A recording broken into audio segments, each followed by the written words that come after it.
Hello, everyone. There's some breaking news, and some say it's shocking. A federal court has overturned the conviction of Pedro Hernandez in the murder of Etan Patz.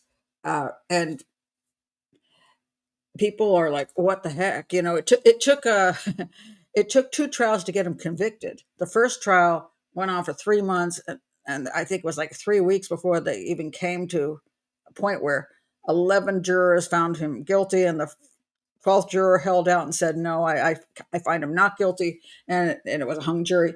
So they redid it, the second trial, and it went another 3 months, and that time 12 jurors found him guilty.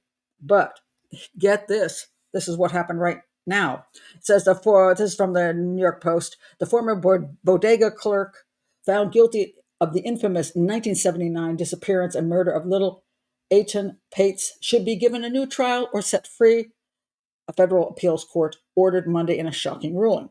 The court overturned the 2017 murder conviction of Pedro Hernandez, who confessed to luring the 6-year-old boy into the basement of the bodega near his Manhattan school bus stop with the promise of a soda.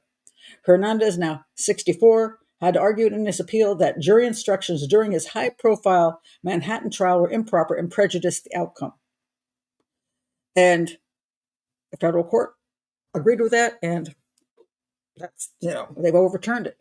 And everyone who knows me well knows that as a profiler, I'm very unhappy with this kind of thing, especially when the Innocence Project is involved. And I'm like, are they getting out a guilty person based on some technicality? Well, this is kind of a technicality.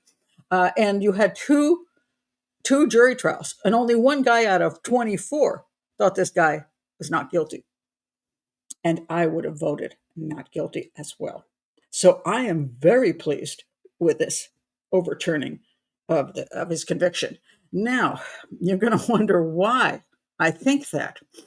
One of the biggest problems I had with him as a suspect was he was convicted solely on confession, zero physical evidence. They've never found his little body. They've never found his school bag. They've never found a shred of physical evidence that links his, disappearance slash murder, because obviously he was murdered, to this man, except that he confessed to it. And you say, well, the guy was innocent. Why would he confess? This guy had mental problems.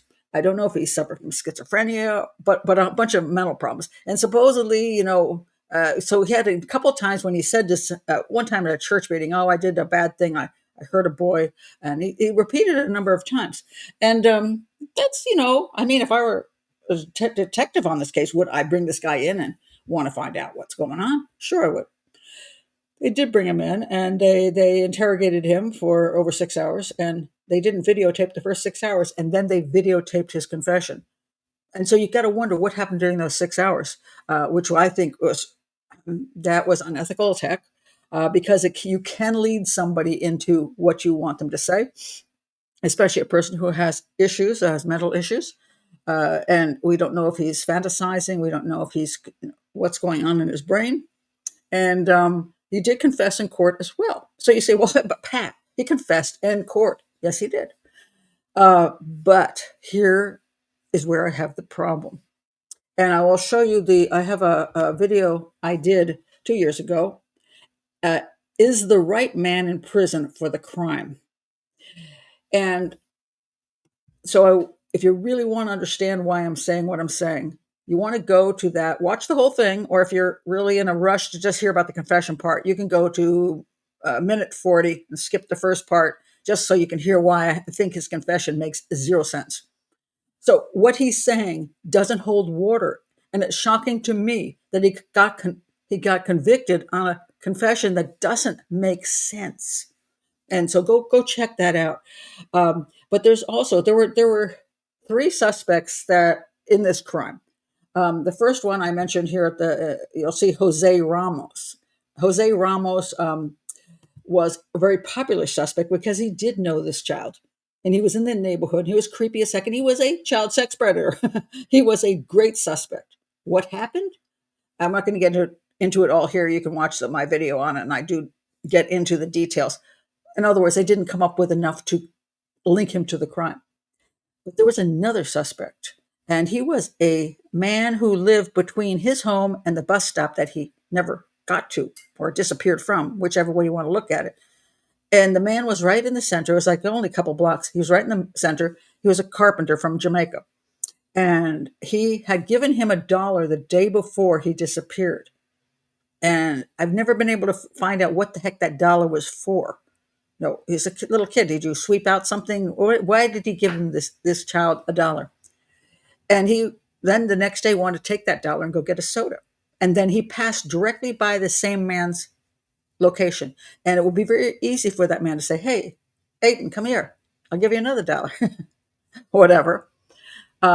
He clearly did become a suspect at some point because they went in eventually years later and they kind of demolished the basement because the whole basement had been redone and they were thinking maybe he was buried in that basement. They didn't find anything. So they could not, I don't know what more they had on this man, but they did not arrest him or charge him. And I'm not using the man's name because, he may be totally innocent. But you had the Ramos, you had the Jamaican carpenter who was right there on the way, who gave him the dollar the day before, and then this guy who worked at the bodega, but gives the most bizarre confession that makes zero sense, and zero physical evidence does link him. So, again, go to my video, watch the whole video if you want to understand the whole story. Go to minute 40 if you want to start just in on his confession. But I don't think he should have been found guilty because I just don't believe there was sufficient evidence. And so I'm with the lone holdout on those two juries. And so I'm happy to see that it was overturned. Now, will they have a third trial at this point in time? I doubt it, just because it's another 3-month trial based on, quite frankly, not much evidence. If I were the prosecutor, I'd be going, yeah, we'll just let it go at this point. And it'll make a lot of people very, very upset because they believe he's guilty and he killed a little boy, so they're not going to be happy about that. But I find it interesting that in this particular case where there's actually very little evidence, people are willing to just jump on this confession from what appears to be a man who is not very mentally stable. Could he have done it? Sure. Maybe he did it and he's just giving a bogus as heck confession because maybe he can't remember what he did. Maybe he just wants to mess it up so, he can confess but not really get, convicted. Who knows? Or is he an attention seeker? There are a lot of people who confess to crimes they didn't do. Was he one of those guys? Or was he just a guy who believed he did something wrong because he has psychological problems? So he's imagined himself to be a bad guy. Maybe he did something to another boy. And then he just took what he did to the other boy and said, okay, it was him. I don't know. But what I do know is that the evidence was terrible to get him convicted. And I would definitely have found him not guilty. So go check out my other video, learn a little bit more about this case and why I think that the funny thing is they're not making the decision. They're not overturning the case because the evidence wasn't proper. They're overturning the case on a technicality, which is usually what things get overturned on. And most of the time, they overturn cases where I believe the guy is guilty as hell. In this case, I don't think he's guilty. Or I don't think they had enough evidence to prove he was guilty, shall I say. So for once, I agree with it, but not exactly necessarily for the reason that they're overturning it. Because again, it's technicalities. Technicalities is what they use a lot to get people a new trial. If he got a new trial, would he be found not guilty this time? Well, this is the problem. To me, if you have to have 3 trials and people disagree on all of them, then what is the meaning of proving the guy is actually guilty or not guilty if it's always a crapshoot on every trial? And many of you know I'm not fond of civilian jury system. I would like a professional jury system, but I'm not going to get into that today. I just want to say I'm glad to see that was overturned, but check out my video and you'll see why I think he should never have been convicted.